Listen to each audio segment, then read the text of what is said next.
Bismillahirrahmanirrahim. Mohon perhatiannya Ibu dan Bapak, acara diseminasi akan segera dimulai. Bismillahirrahmanirrahim. Assalamualaikum warahmatullahi wabarakatuh. Ya, selamat pagi menjelang siang Bapak Ibu Guru semuanya. Marilah kita panjatkan puji dan syukur kehadiran Allah Subhanahu wa Ta'ala yang telah memberikan kuat kepada kita, nikmat sehat, nikmat iman, nikmat Islam sehingga kita bisa berkumpul di acara diseminasi pada pagi hari ini. Salawat serta salam semoga senantiasa tercurahkan kepada junjungan kita Habibana wa Nabiyana Muhammad Sallallahu Alaihi Wasallam, kepada keluarganya, sahabatnya, dan semoga kepada kita semua selaku umatnya, semoga senantiasa istiqomah menjalankan sunnahnya sampai akhir zaman. Yang terhormat Kepala UPTD SMP Negeri 10 Banjar, yang saya hormati Bapak dan Ibu Guru beserta tenaga kependidikan SMP Negeri 10 Banjar. Untuk acara pada hari ini, izinkan saya membacakan rangkaian acaranya. Yang pertama yaitu pembukaan, yang kedua sambutan kepala sekolah, yang ketiga diseminasi oleh Bapak Zainal Nasrullah, dan yang keempat doa yang tutup. Untuk mengefektifkan waktu, marilah kita buka acara ini dengan ucapan basmalah bersama-sama. Bismillahirrahmanirrahim. Untuk selanjutnya yaitu sambutan dari Bapak Kepala Sekolah kepada Bapak Kepala UPTD SMP Negeri 10 Banjar. Kami persilakan.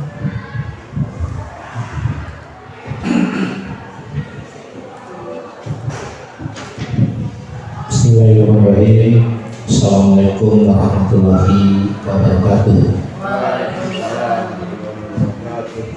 Alhamdulillah, syukurlah, puji dan syukur mari kita senantiasa panjatkan kepada Allah Subhanahu wa Ta'ala, di mana pada kesempatan pagi hari ini kita sekalian dapat hadir dalam acara diseminasi menciptakan budaya positif di sekolah, khususnya di UPTD SMP Negeri 10 Banjar. Sholawat dan salam semoga tercurahkan kepada junjungan kita Nabi Agung Muhammad Sallallahu Alaihi Wasallam. Bapak Ibu yang saya hormati, pertama yang saya ucapkan terima kasih atas kehadirannya dalam kegiatan ini. Semoga kehadiran Bapak Ibu senantiasa membawa keberkahan bagi kita semua, khususnya bagi warga SMP Negeri 10 Banjar ini. Bapak Ibu yang saya hormati, ada beberapa hal yang ingin saya sampaikan sebelum pada acara pokok. Yang pertama, tidak intinya saya selalu sampaikan kepada Bapak Ibu bahwa kedisiplinan adalah hal yang utama untuk mendidik anak-anak kita. Maka dari itu kami mohon dengan hormat dan sangat dan selalu kami sampaikan, mari kita meningkatkan kedisiplinan baik kita selaku guru maupun siswa-siswi di SMP ini. Kami sudah sampaikan kepada Bapak Ibu Guru, minimal 2 hari dalam 1 minggu Bapak Ibu datang lebih awal, yaitu dalam pelaksanaan tiket sekaligus membudayakan kegiatan atau program 3S, yaitu senyum, salam, dan sapa. Mari kita sambut anak-anak kita di depan gerbang dengan senyuman, dengan salam, dan dengan sapa, sehingga anak-anak akan merasa lebih dekat dengan kita, lebih dekat dengan Bapak Ibu gurunya, terutama pada mereka-mereka yang sedang melaksanakan Bapak Ibu yang sedang melaksanakan piketnya. Maka dari itu Bapak Ibu, dimohon kehadiran Bapak Ibu pada petugas piket untuk datang lebih awal, jangan didahului oleh siswa-siswinya. Jadi Bapak Ibu datang lebih awal, menyiapkan, menyambut, ya. Terus apabila ada orang tua yang mengantar, kita saling sapa, dan disana terjadi interaksi antara kita selaku pengelola sekolah dengan orang tua dan anak-anak kita. Itu yang pertama, Bapak Ibu. Sekali lagi, Bapak Ibu, mari mengingatkan disiplin anak-anak dengan budaya yang positif, yaitu dengan meningkatkan kehadiran kita di awal sehingga kita bisa menyapa anak-anak dengan 3S tadi. Bapak Ibu yang saya hormati, selanjutnya juga ingin saya sampaikan bahwa akhir-akhir ini banyak sekali kejadian yang tidak diinginkan, baik terhadap siswa maupun terhadap bapak ibu guru. Satu contoh kejadian di SMP 2 Cimande, bullying yang mengakibatkan seorang siswa dirawat. Ini kami tekankan kepada bapak ibu, ya, untuk menyampaikan kepada siswa-siswi bahwa bullying tidak diharapkan ada dan tidak diinginkan ada di sekolah kita. Jadi kalau memang ada anak yang seperti segera sampaikan, baik kepada wali kelas, bapak ibu guru ya yang ada, maupun kepada petugas piket ataupun kepada kepala sekolah. Berikan kepercayaan diri kepada anak agar anak berani menyampaikan, berani melaporkan apabila terjadi hal-hal yang seperti yang saya sampaikan. Selanjutnya juga Bapak Ibu, kejadian yang sekarang sedang viral, ya. Seorang guru dilaporkan oleh orang tuanya hanya karena menyuruh anaknya sholat, dengan hal-hal yang memang wajar, ya. Tapi ternyata sekarang hal itu tidak bisa diterima oleh orang tua. Maka dari itu Bapak Ibu, saya juga berpesan di sini, jangan menggunakan kekerasan, ya. Hindari, jauhkan. Saya tekankan di sini. Ya. Kalaupun memang ada anak-anak yang memang kurang disiplin, kurang mencerminkan etikanya, berilah teguran dengan yang pendekatan yang jangan dengan kekerasan ini seperti itu, ya. Sekali lagi Bapak Ibu, kejadian ini viral dan saya tidak berharap hal ini terjadi di sekolah kita, ya. Selanjutnya Bapak Ibu yang saya hormati, kami menyambut gembira Pak Jihad masuk sebagai calon guru penggerak. Alhamdulillah sekarang sedang mengikuti diklatnya.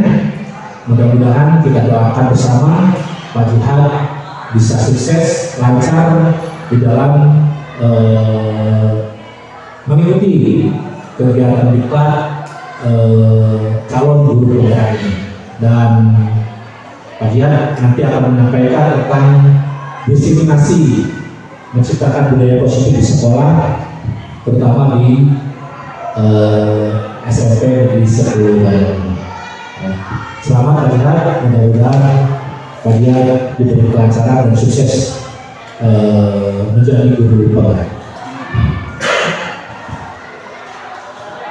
Dan saya berharap juga selain Pak Jihad, Bapak Ibu bisa menyusul, ya, mengikuti jejak Pak Jihad, mengikuti seleksi calon guru penggerak, sehingga nanti di sekolah kita tidak hanya Pak Jihad saja, ya, mudah-mudahan nanti Bu Iing, Bu Ius, Bu Asih, ya, semuanya bisa mengikuti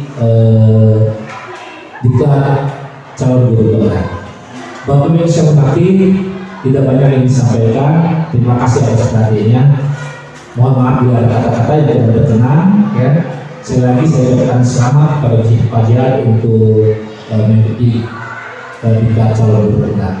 Terima kasih. Wassalamualaikum warahmatullahi wabarakatuh.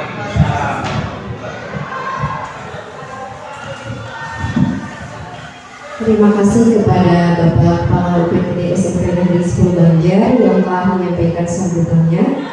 Untuk acara selanjutnya yaitu diseminasi menciptakan budaya positif di sekolah, terutama di UPTD SMP Negeri 10 Banjar, yang akan disampaikan oleh Bapak Zihan Nasrul Haq SPDI.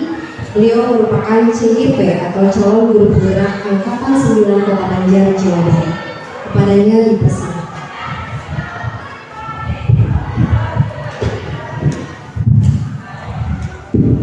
Ya, terima kasih. Bismillahirrahmanirrahim. Assalamualaikum warahmatullahi wabarakatuh. Yang terhormat Bapak Kepala Sekolah, yang saya hormati Bapak Ibu Guru PTD SMP Negeri 10 Banjar, izin menyampaikan hasil pembelajaran atau hasil refleksi saya mengikuti pendidikan calon guru penggerak, khususnya modul budaya positif. Di sini saya akan menyampaikan tentang menciptakan budaya positif di sekolah. Seperti kita ketahui bahwasanya budaya positif sekolah ini sebenarnya sudah kita laksanakan dan sedang kita jalani. Seperti misalkan tadi seperti hanya beberapa sekolah yang menyampaikan bahwasanya setiap hari kita harus ada untuk menyambut siswa, ya. Itu merupakan budaya positif, ya. Budaya 5S, sopan santun, senyum sapa, sopan santun, senyum salam sapa, sopan dan santun. Nah, itu sebenarnya sudah kita laksanakan, ya, dan kita jalani. Ini salah satu contoh budaya positif di sekolah. Kemudian ada konsep-konsep kunci dalam budaya positif. Nanti kita akan bahas materinya. Yang pertama, perubahan paradigma belajar. Yang kedua, disiplin positif. Yang ketiga, motivasi perilaku manusia. Yang keempat, kebutuhan dasar manusia.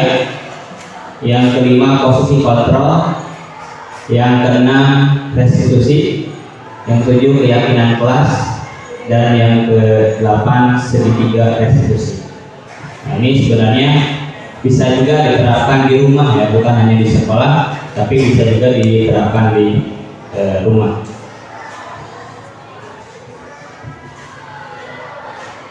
Nah, apakah budaya positif itu?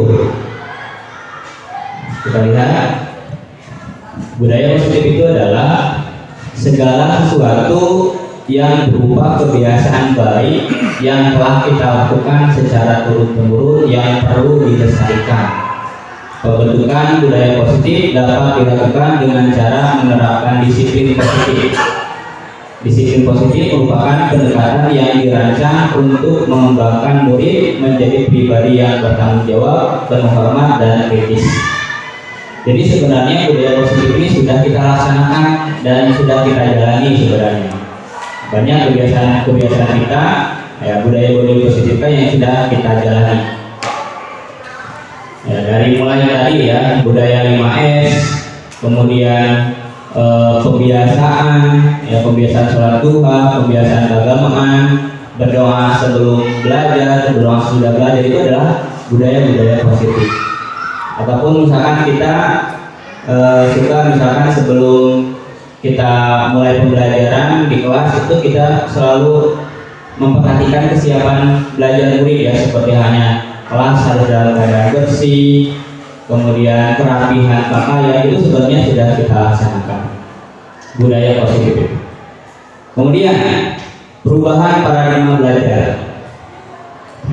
Menurut Dr. William Besser, dalam teori kontrol yang kemudian berkembang dan dinamakan choice theory, meluruskan beberapa miskonsepsi tentang makna teori kontrol.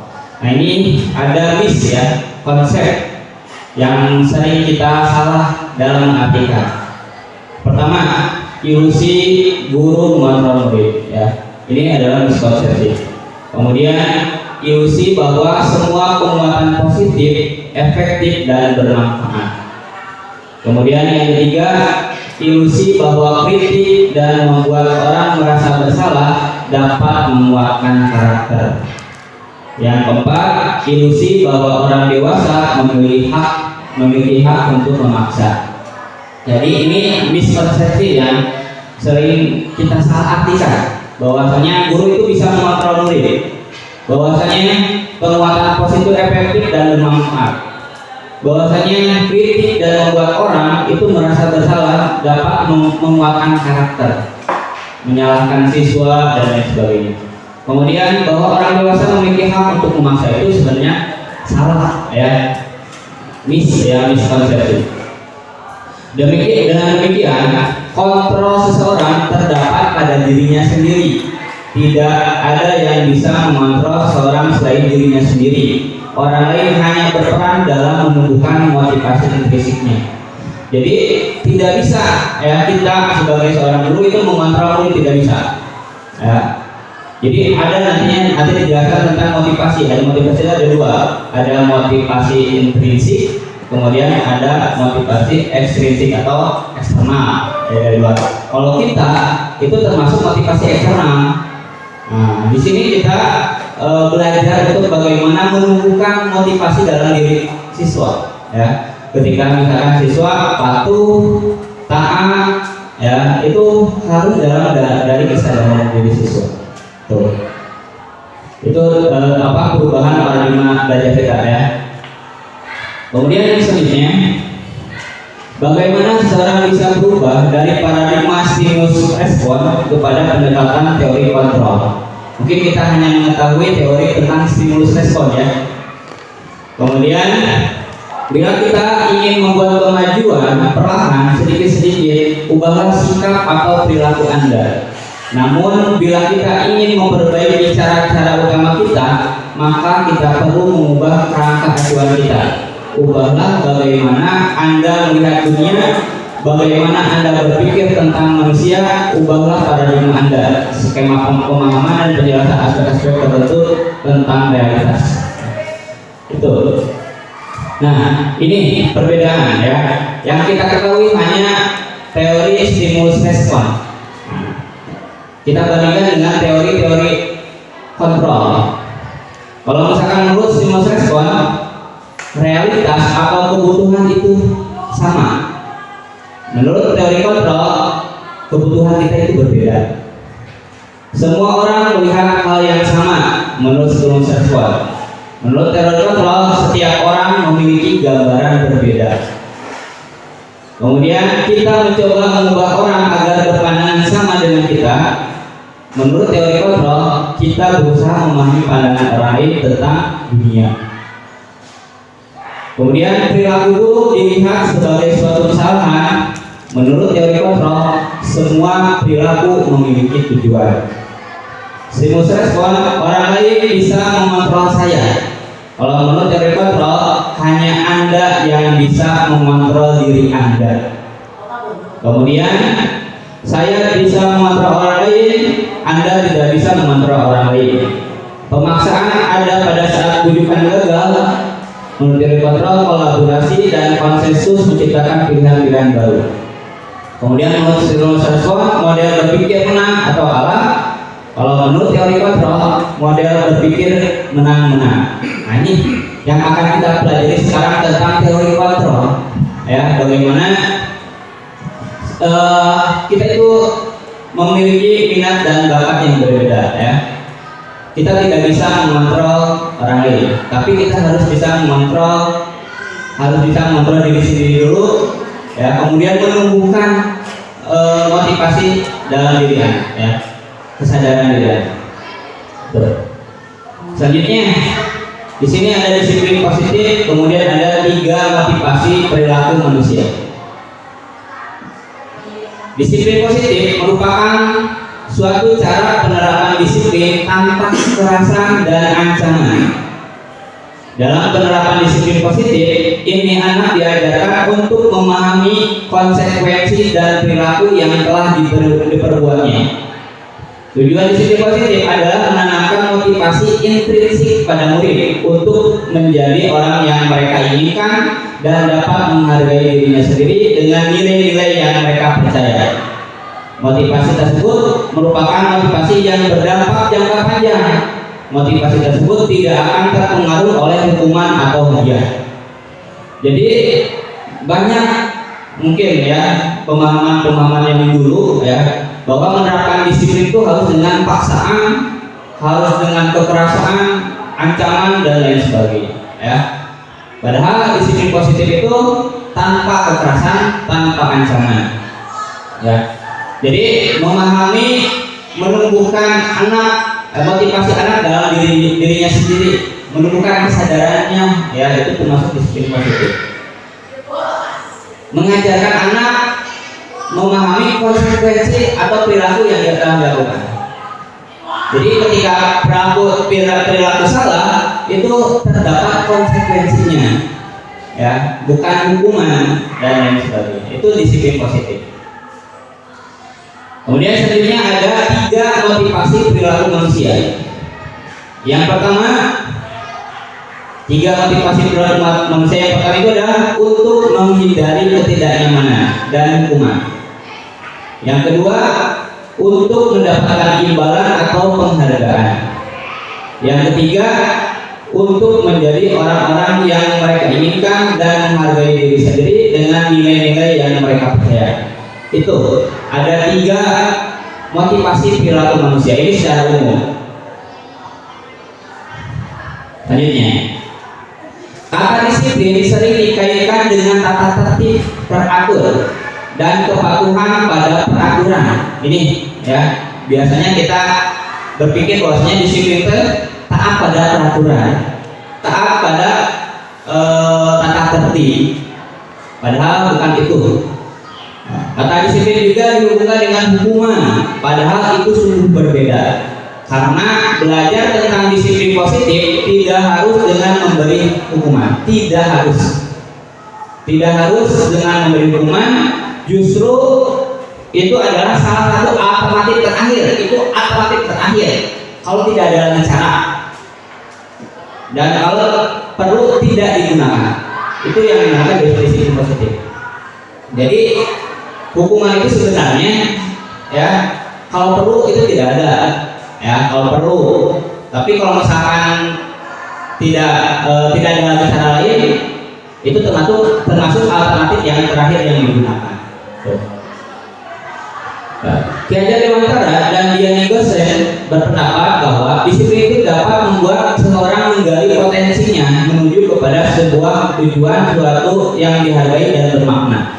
Dengan kata lain, disiplin juga mempelajari bagaimana cara kita mengontrol diri dan bagaimana menguasai diri untuk memilih tindakan yang mengacu pada nilai-nilai yang kita hargai. Itu yang menurut Ki Hajar Dewantara dan Dian Gosen. Kita lihat di sini ada sebuah pertanyaan. Mengapa kita menggunakan helm ketika mengendarai sepeda motor?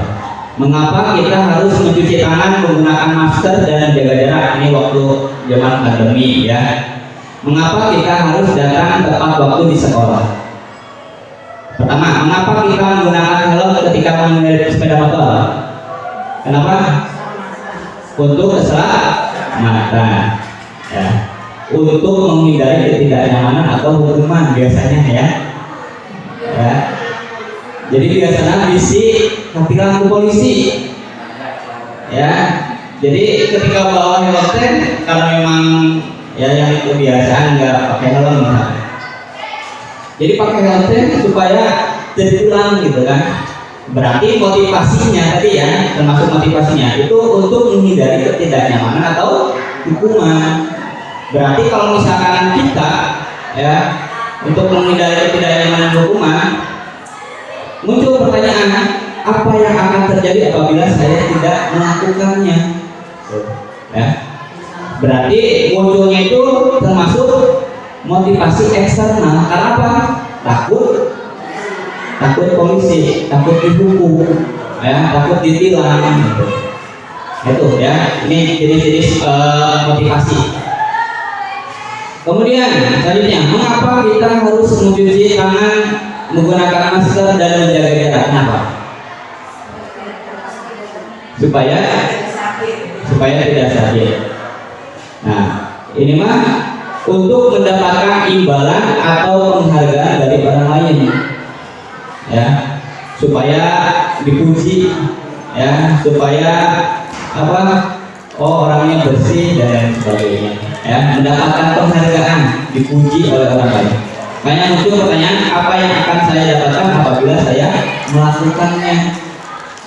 Tuh, kemudian ini termasuk motivasi eksternal, ya, karena tadi ya motivasinya dari luar. Nah, sekarang terakhir, mengapa kita harus datang tepat waktu di sekolah? Biar tidak terlambat. Nah, ini untuk menghargai diri sendiri, menjadi insan sesuai harapan kita. Muncullah pertanyaan, saya akan menjadi orang yang seperti apa apabila saya melakukannya. Ini termasuk motivasi internal, tujuan disiplin positif itu, ya. Jadi menumbuhkan diri, ya, menumbuhkan kesadaran diri, disiplin positif. Tuh. Kemudian di sini ada nilai-nilai kebajikan. Gak kelihatan ya? Gak kelihatan kecil ya. Ini banyak sekali nilai-nilai kebajikan.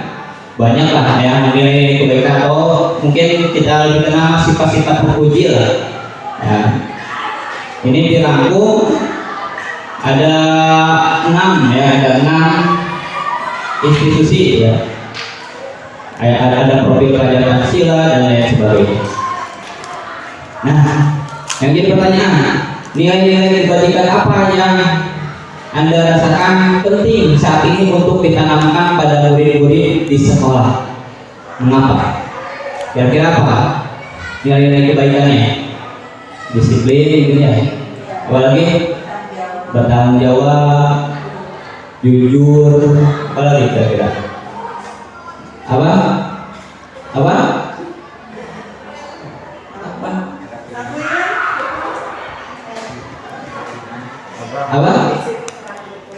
Kerapihan. Nah, itu nilai-nilai kebaikan kita. Itu mungkin harapan kita ya. Harapan kita memiliki anak-anak yang seperti itu, mempunyai nilai-nilai kebaikan. Itu ya tentang disiplin positif. Selanjutnya, kebutuhan dasar manusia. Kebutuhan dasar manusia itu ada 5. Dari 5 motivasi ya.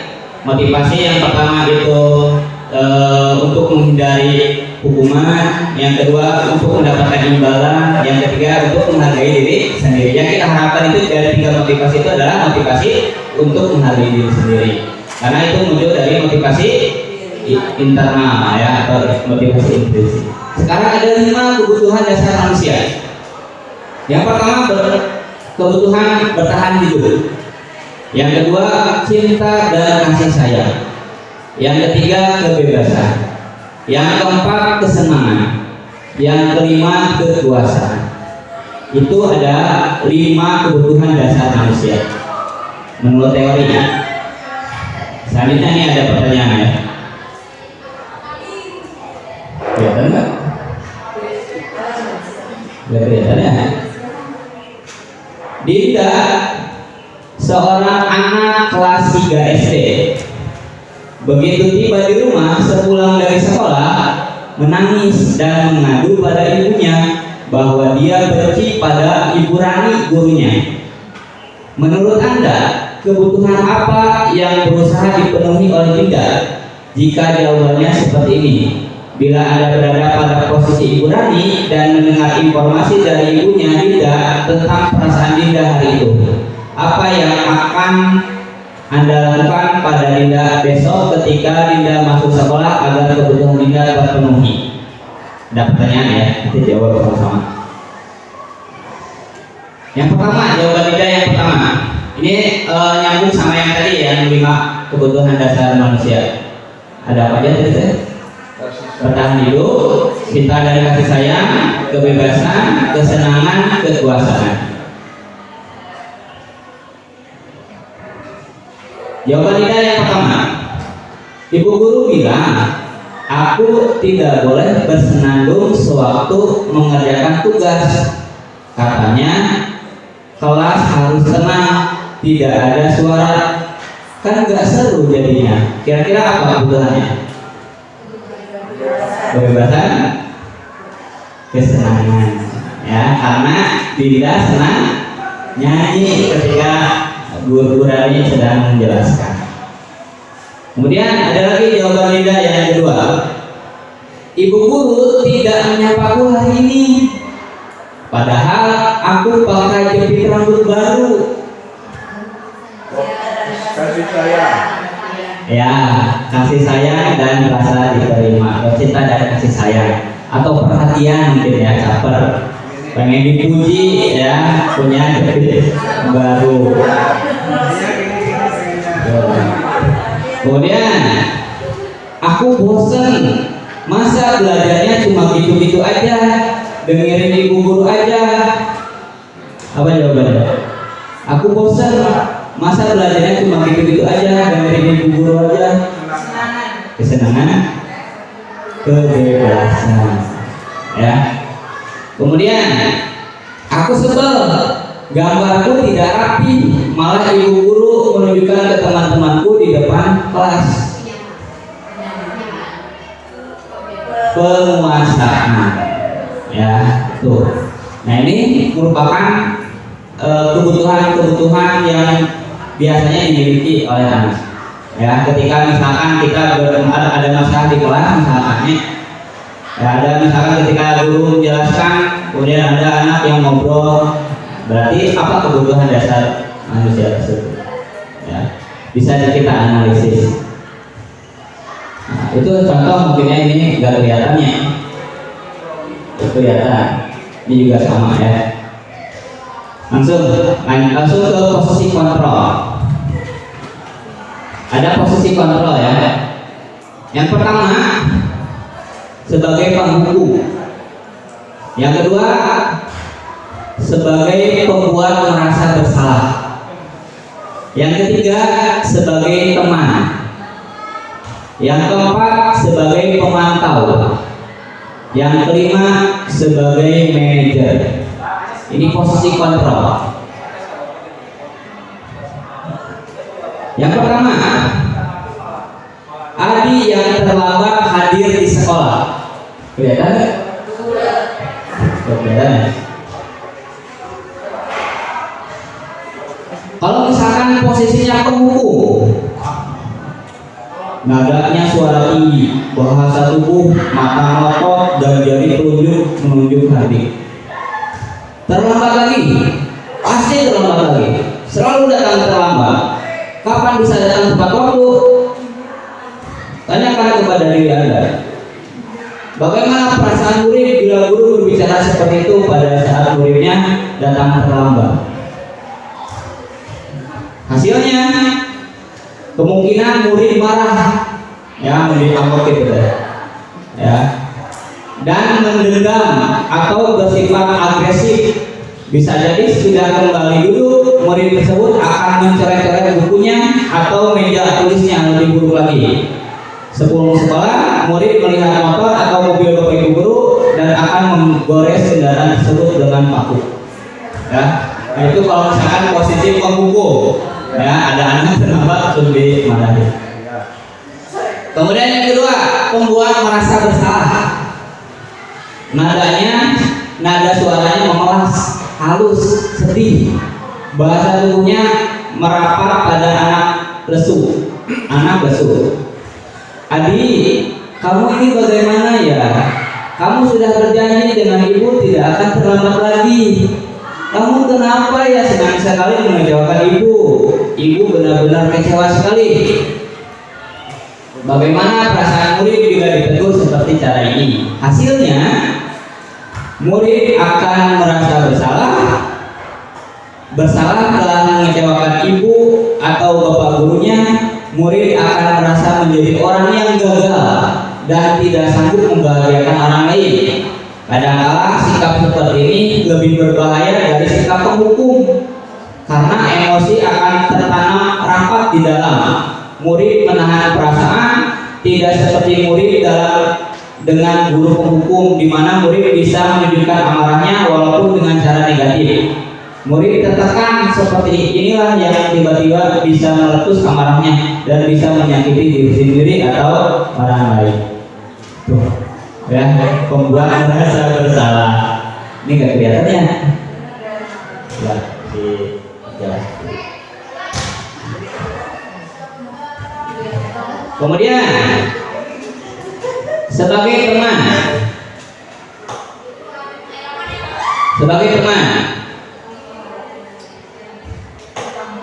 kalau sebagai teman, nada suara ramah, akrab dan bercanda, bahasa tubuh merapat pada murid, mata dan senyum jenaka. Adik, ayolah, bagaimana sih kamu? Kemarin kamu sudah janji ke bapak bukan? Kenapa terlambat lagi? Sambil tertawa ringan. Ya, sudah tidak apa-apa, duduk dulu sana. Nanti Pak Guru bantu kamu ini. Sambil senyum-senyum. Bagaimana perasaan murid dengan sikap guru seperti ini? Murid akan merasa senang dan akrab dengan guru. Ini termasuk dampak yang positif. Hanya saja di sisi negatif, murid menjadi tergantung pada guru tersebut. Bila ada masalah, dia merasa bisa mengandalkan guru tersebut untuk membantunya. Akibat lain dari posisi teman, adik hanya akan berbuat sesuatu bila menyuruh adalah guru tersebut, dan belum tentu berlaku yang sama dengan guru atau orang lain. Tuh, kalau misalkan posisinya sebagai teman. Kemudian pemantau, posisi pemantau, nadanya suara datar, bahasa tubuhnya formal. Guru, adik, tahukah kamu jam berapa kita mulai? Tahu Pak. Kamu terlambat 15 menit. Apakah kamu sudah mengerti konsekuensi yang harus dilakukan bila terlambat? Kata adik, paham Pak. Saya harus tinggal kelas pada jam istirahat nanti dan mengerjakan tugas ketertinggalan saya. Kata guru. Ya benar. Nanti pada saat jam istirahat kamu harus tinggal di kelas untuk menyelesaikan tugas yang tertinggal tadi. Saya tunggu bagaimana perasaan murid diperlakukan seperti ini. Hasilnya, murid memahami konsekuensi yang harus dijalankan karena telah melanggar salah satu peraturan sekolah. Guru tidak menunjukkan suatu emosi yang berlebihan, murid marah dan membuat merasa bersalah. Murid tetap dibuat tidak nyaman, yaitu dengan harus tinggal di kelas pada waktu jam istirahat dan mengerjakan tugas. Guru tetap harus memantau murid pada saat mengerjakan tugas di jam istirahat karena murid tidak bisa tinggal seorang diri. Itu sebagai pemantau. Kemudian di posisi manajer, nada suara tulus, bahasa tubuh tidak kaku, mendekat ke murid. Adik, apakah kamu mengetahui jam berapa sekolah dimulai? Tahu Pak, jam 7. Ya, kamu terlambat. Kira-kira bagaimana kamu akan memperbaiki masalah ini? Saya bisa menanyakan teman saya Pak untuk mengejar tugas yang tertinggal. Baik, itu bisa dilakukan. Apakah besok akan ada masalah untuk kamu bisa hadir tepat waktu ke sekolah? Tidak Pak, saya bisa hadir tepat waktu. Baik, saya hargai usahamu untuk memperbaiki diri. Bagaimana perasaan murid ketika hadir tepat waktu? Pada posisi manajer, maka suara guru sebaiknya halus, sebaiknya tulus, tidak perlu marah, tidak perlu meninggikan suara, apalagi menunjuk-nunjuk jari ke murid, berkaca pinggang atau bersikap seolah-olah menyesal, nampak sedih sekali akan perbuatan murid ataupun bersedang gurau menempatkan diri sebagai teman murid.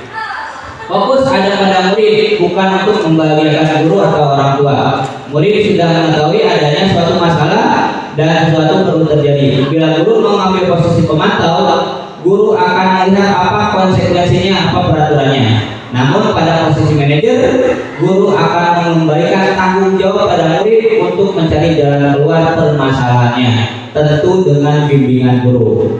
Ya, kira-kira Bapak Ibu, Bapak Ibu sedang ada di posisi yang mana?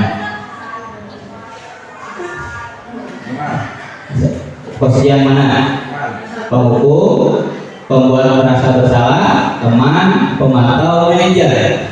Ini bisa berlaku di rumah ya, kepada anak juga berlaku.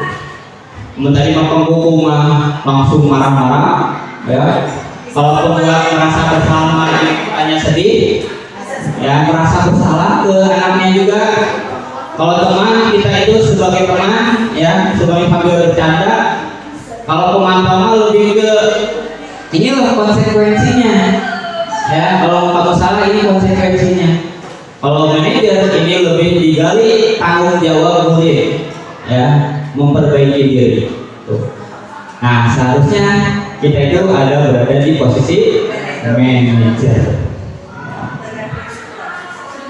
Gitu. Nah, semuanya. nah, itu. Ya. Yang nominalnya apa? Iya. Tuh. Iya, betul. Tanggal bulan.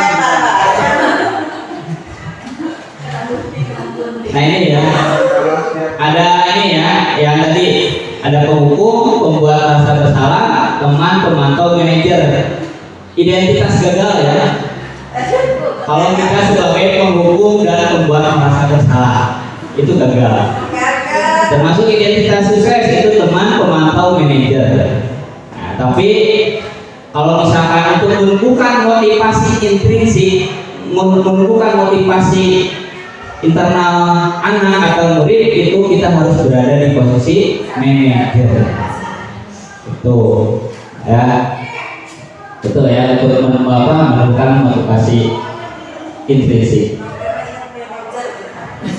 Selanjutnya ada restitusi. Nah, ini restitusi mungkin ada yang baru mendengar kata restitusi. Restitusi adalah proses menciptakan kondisi bagi murid untuk memperbaiki kesalahan mereka.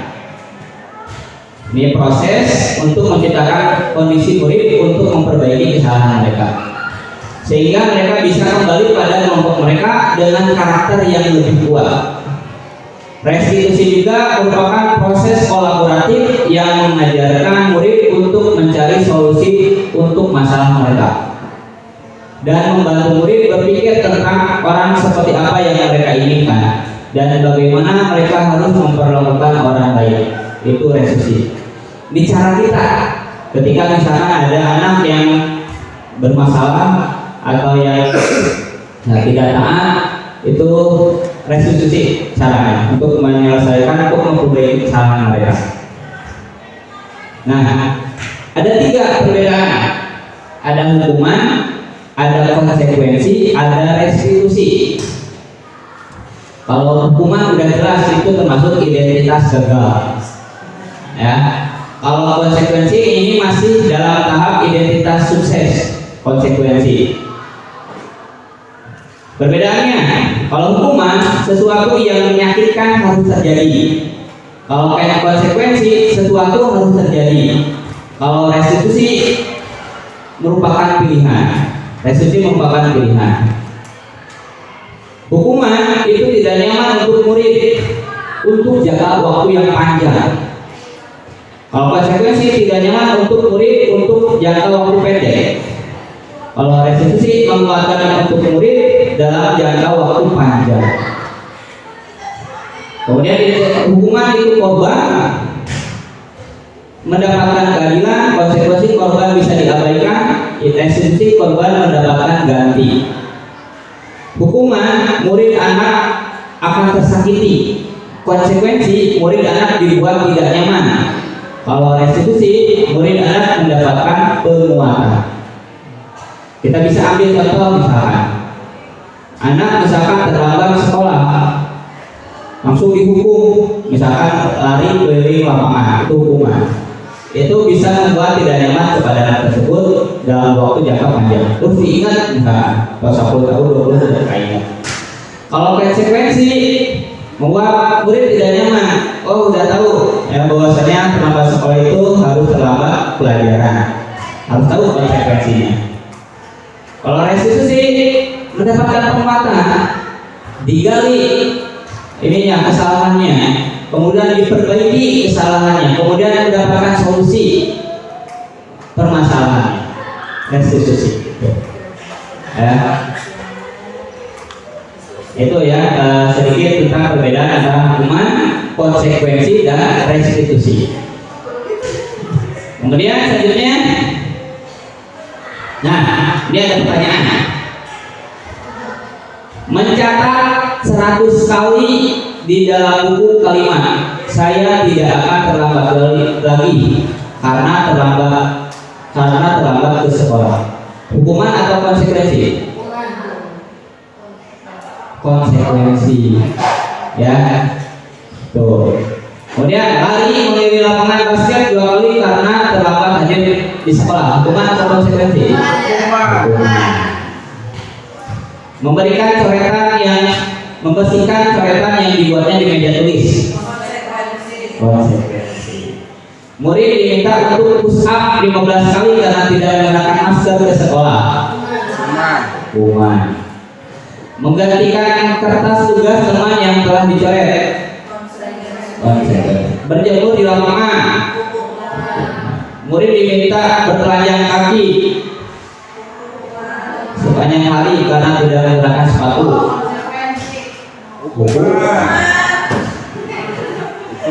Berdiri di depan kelas sambil mengangkat kaki satu karena tidak bisa menjawab pertanyaan. Membersihkan tumpahan air di meja tulis karena tersenggol pada saat belajar. Kehilangan 10 menit jam istirahat. Konsekuensi. Duduk di bangku di pinggir lapangan pada jam istirahat tidak diizinkan bermain oleh guru piket karena mencederai teman saat bermain di lapangan. Konsekuensi. Terlambat tadi di pembelajaran dari 15 menit dan diminta untuk tinggal 15 menit sudah kelas selesai untuk membahas ketinggalan pembelajaran. Lari di lapangan 2 kali karena terlambat 10 menit untuk pelajaran PJOK. Konsekuensi. Nyambung di pelajaran olahraga. Membersihkan WC sekolah karena mematahkan pensil kawannya. Ya.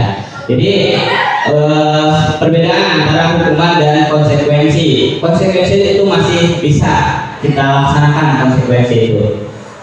Tapi kalau misalkan lebih baiknya itu pakai restitusi.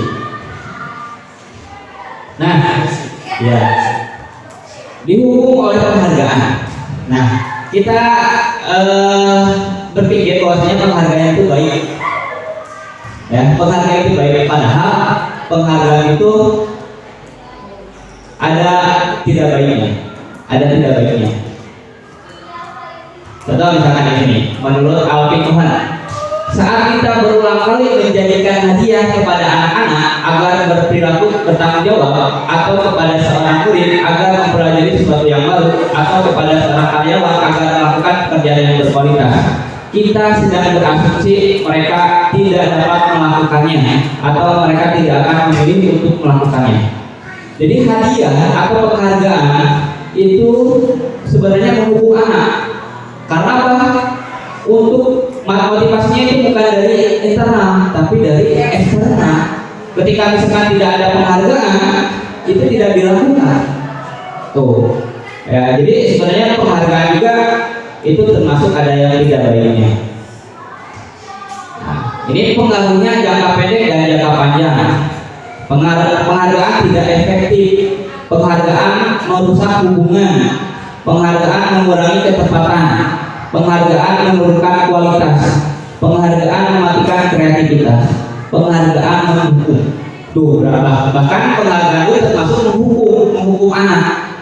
Ya, ketika misalkan kita memberikan hadiah, misalkan siapa yang bisa misalkan untuk menjawab soal dikasih hadiah, itu sebenarnya menghukum anak yang tidak menjawab. Menghukum anak yang tidak menjawab. Makanya untuk kurikulum ini sekarang sebenarnya sudah tidak berlaku lagi perankingan.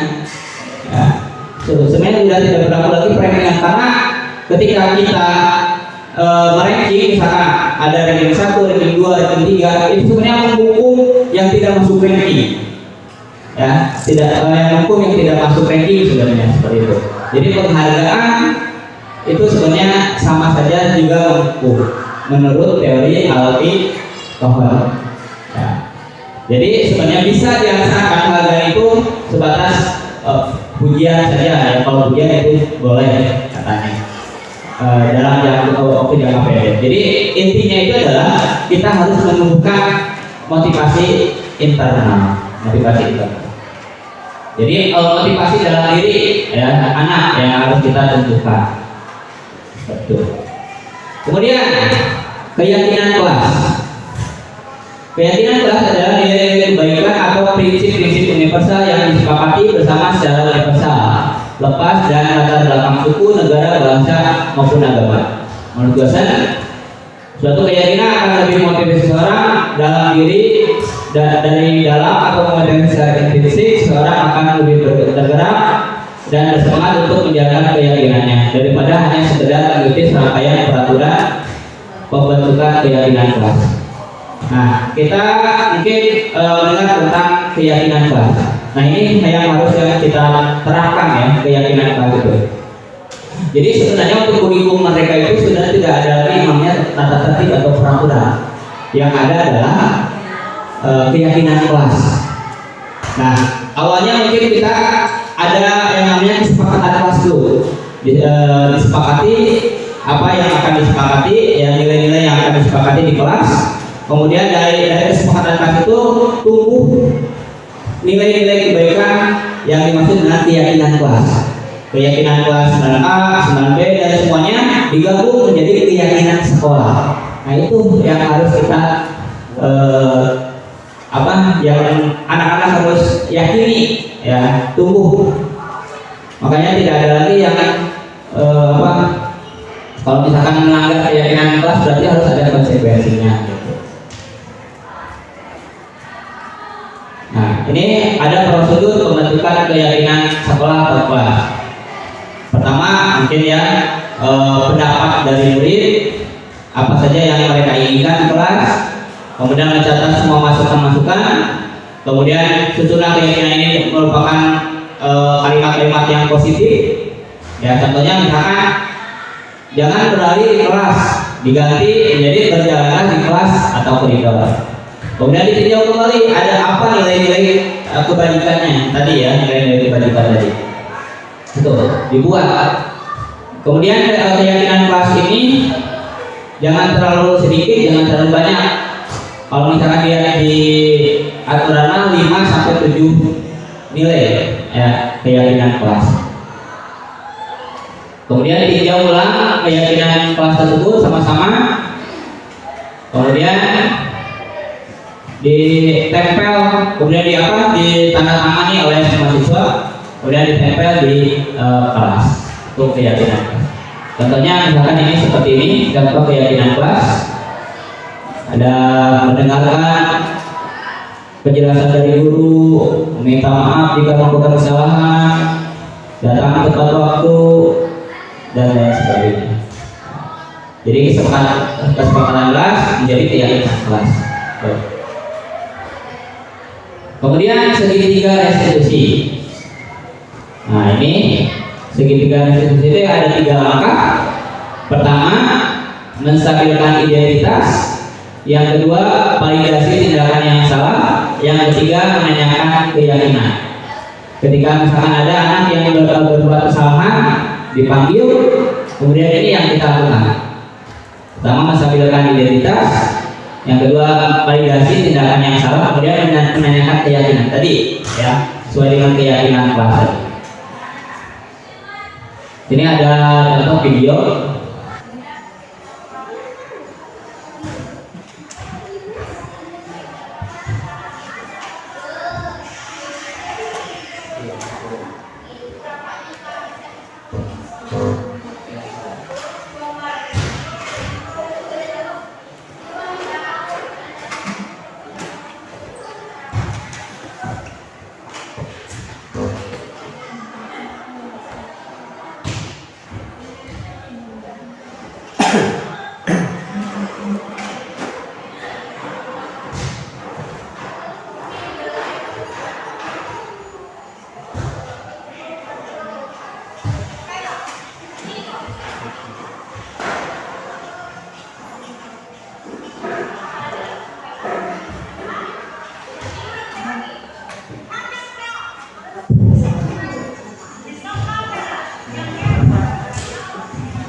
Tapi ingat ya besok, kalau kita berangkat begini itu tidak akan berbahaya.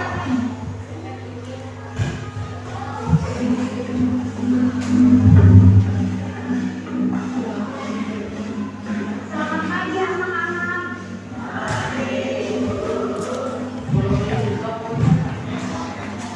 Betul-betul ini kayak tadi. Ya, teman-teman.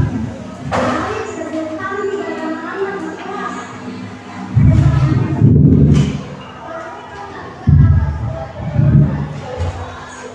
Ini kapan? Sepanjang perjalanan minggu hari ini, obatnya terus depan. Nenek terlambat, Seng.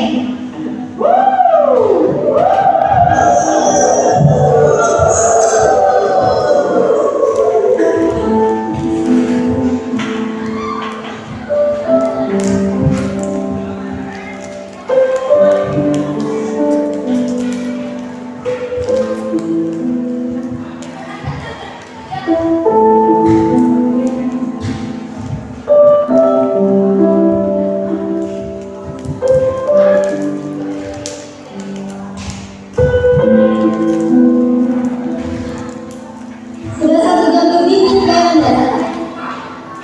Kira-kira jumlah teman kayak mungkin hari ini tidak masuk ibu karena aku tidak kasih surat ke orang tuanya.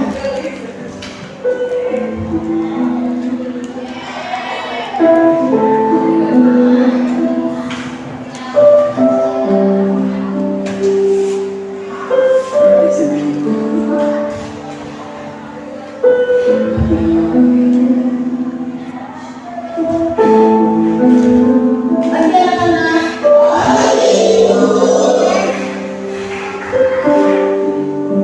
Masuk ke dalam. Dan kalau mau lagi.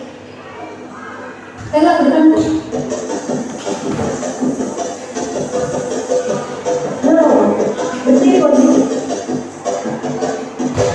Hari ini saya sudah terlambat dan terlambat dulu. Kok tidak masuk? Sekarang jelaskan dulu kepada kita semua di sini kenapa kok selalu terlambat dan malam-malam kok nggak masuk? Kayla, jelaskan kok. Jangan kok. Kayla. Maafkanlah teman-teman. Karena saya, kalian semua nggak belajar. Hari pertama, hari kedua, aku dengan negara.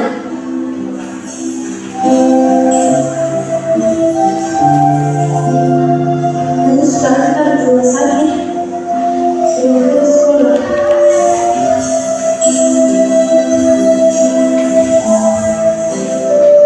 Hari kedua, kita berangkat ke sekolah karena harus saat rumah sakit. Suatu makan dengan mamaku dari sini sekolah. Dan ketiga kemarin saya tidak masuk sekolah.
See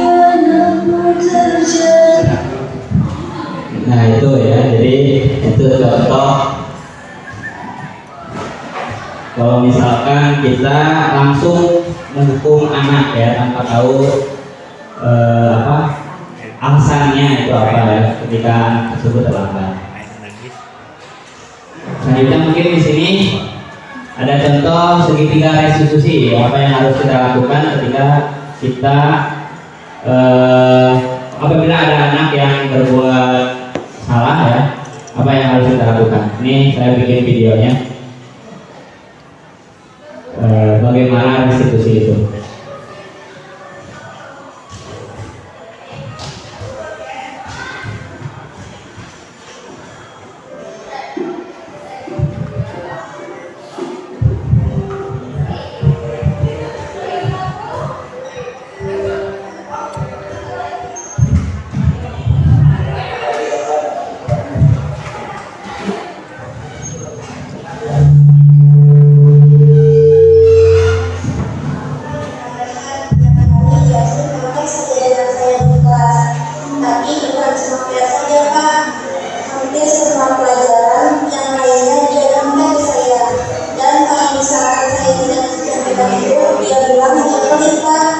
Subhanallah, wajarlah kalau misalkan cucu marah, kesal, Allah harus setuju, pasti melakukan hal yang sama. Nah, terus apa yang dilakukan dari kami? Saya mengatakan pas sama mereka dan tanpa sadar pas saya melakukan itu saya merobek bukunya. Merobek bukunya. Nah, kalau kayak itu pasti punya alasan sampai merobek bukunya. Bapak tahu nggak alasannya? Ya Pak, pastilah masa iya saya biarkan dia kayak gitu bersama saya. Nah dia tidak berusaha sendiri Pak. Saya capek jadinya tidak enak Pak tidak kayak gitu. Nah Pak, jadi siapa yang tidak kesal dia kayak gitu? Ya, wajar kalau itu merasa kesal. Itu kan pasti nggak ada tugasnya dijaga terus.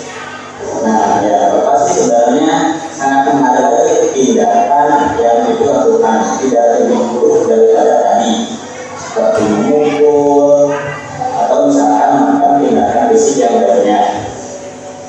Nah, kalau menurut itu dengan merobek buku mereka, kira-kira sesuai nggak dengan keyakinan khas yang dilakukan apa sih? Tidak Pak. Nah, menurut itu keyakinan khas apa yang dalam itu tidak patuhi dengan merobek buku mereka? Saling menghargai dan menghormati keselamatan. Oke, nah benar banget. Menurut itu menghormati sesama teman itu penting atau tidak? Silakan. Nah, kalau menurut itu penting. Keyakinan apa yang perlu dilakukan pada saat kita masih marah? Yang pastinya harus lebih sabar lagi. Sabar lagi. Itu bersedia nggak Anda memperbaiki masalah ini? Bersedia Pak, saya siap memperbaiki masalah ini. Kalau sudah bersedia, kira-kira untuk memperbaiki masalah ini, apa yang akan dilakukan untuk kedepannya? Ya pastinya saya harus lebih sabar dan amanah dan misalkan kalau ada teman yang menjadi saya, akan saya doakan dulu atau mengikhlaskan. Nah, itu baru tindakan yang tepat. Lain kali, kalau ada teman yang mau mencapai tugas itu atau meniru tugas, jangan langsung ngamuk ya, jangan marah, tapi laporkan ke wali kelas atau ke rumah pembelajaran. Karena masalah ini sudah selesai, silakan itu balik lagi ke kelas. Nah, itu ya segitiga restitusi. Jadi kita sebagai posisi manajer ketika anak berbuat salah tidak langsung menjudge, menghukum atau membuat anak tersebut bersalah, tapi kita harus memposisikan dia sebagai manajer. Jadi tadi ya caranya itu dengan segitiga restitusi. Yang pertama menstabilkan identitas, kemudian memvalidasi tindakannya yang salah, kemudian menanyakan keyakinan yang telah disepakati. Itu mungkin contoh dari segitiga restitusi. Sudah habis ya untuk waktunya, sudah dijelaskan. Silakan kalau misalkan ada pertanyaan atau misalkan ada tambahan. Mudah-mudahan apa yang telah disampaikan sedikit mencerahkan bagaimana menciptakan budaya positif di sekolah.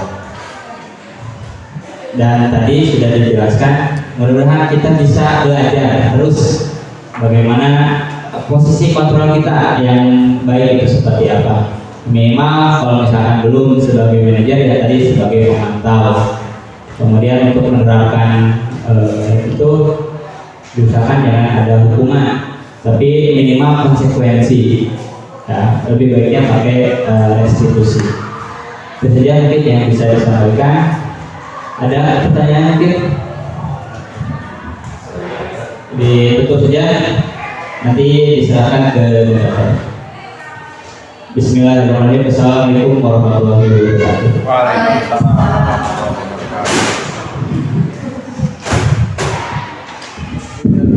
Ya, Bapak Ibu boleh kasih aplaus ya untuk Bapak. Masya Allah, ilmu baru terutama bagi saya ya Pak tentang disiplin positif.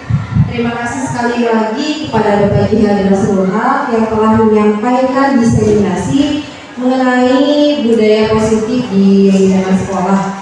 Semoga kita bisa mengaplikasikannya dan ini menjadi salah satu acuan bagi kami untuk melaksanakan pembelajaran dan pendidikan di PTD SMP Negeri 10 Untuk selanjutnya saya ucapkan juga terima kasih kepada Bapak Ibu yang sudah mengikuti acara diseminasi ini. Marilah kita tutup acara ini. Oh ya, mungkin ada yang ingin ditanyakan dulu mengenai materi diseminasi.